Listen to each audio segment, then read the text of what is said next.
With the spring break season now in full swing, a warning tonight from the Florida Attorney General: one pill can kill. The mother of a young man in Jacksonville, she knows that all too well.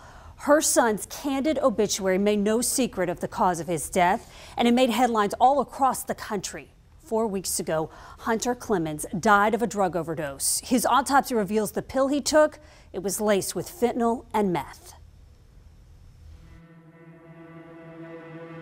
I just didn't think it would happen. I was completely blindsided. He was a mama's boy. Just days after his 22nd birthday, It's just like a piece of me is gone forever. Hunter Clemens took his last breath. He took a pill, just one pill, and went into his room, and we assumed he started feeling bad, and his lunch was still on the floor, and he just collapsed in his bed, face first. Christy Cavilier says her son's roommate found him dead. The detectives believe that it was fentanyl. Illegally manufactured fentanyl is flooding the U.S. It's 50 times stronger than heroin, 100 times stronger than morphine. You have really no idea what you're getting. Because it's so addictive, Dr. Lanty Jornby, Chief Medical Officer with Lakeview Health, says it's being used to hook more users, laced into marijuana, even pressed into counterfeit prescription drugs, indistinguishable from the real thing. The chemical makeup has been altered to become much stronger and much more lethal.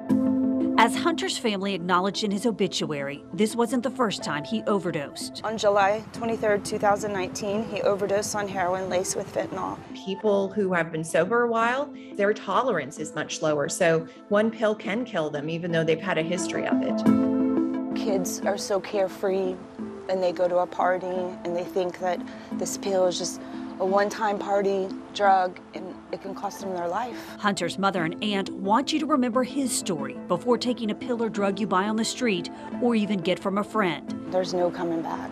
It's literally in everything, every drug out there. You can't see or smell fentanyl. It's nearly impossible to tell if drugs are laced unless you test them with fentanyl test strips. It doesn't discriminate. All it takes for the average non-drug abuser is 3 grains of salt of fentanyl, and it can kill you instantly. He was my first love. He was my baby.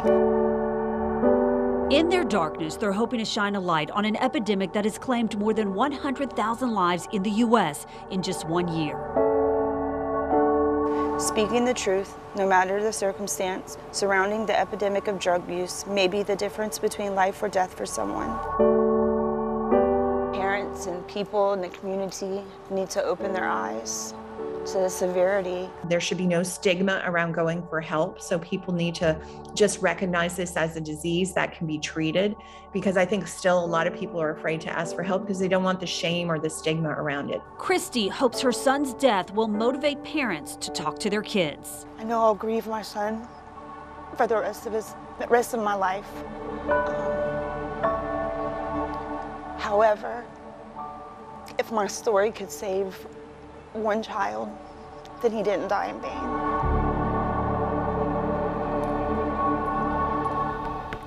So talk to your kids. I warn mine about this all the time. Make sure they know just how dangerous, how potentially deadly it is to take any drug or pill not directly prescribed to them, because, as we said, just one pill can kill. It is such a serious problem facing our community, and it doesn't discriminate. Well, that can't have been easy for Christy to talk about, but thank goodness she did. And maybe you're wondering the same thing. I was watching the story. I'm imagining fentanyl's not coming from the United States, the main source? Yes, so actually a congressional report that was released just a few weeks ago says that Mexico right now is the primary source of this illicit fentanyl. A lot of cartels are manufacturing it with chemicals that are sourced largely from China. So it's important to be aware of this, important to talk with your kids. And I have linked tips and resources for parents to this story on firstcoastnews.com.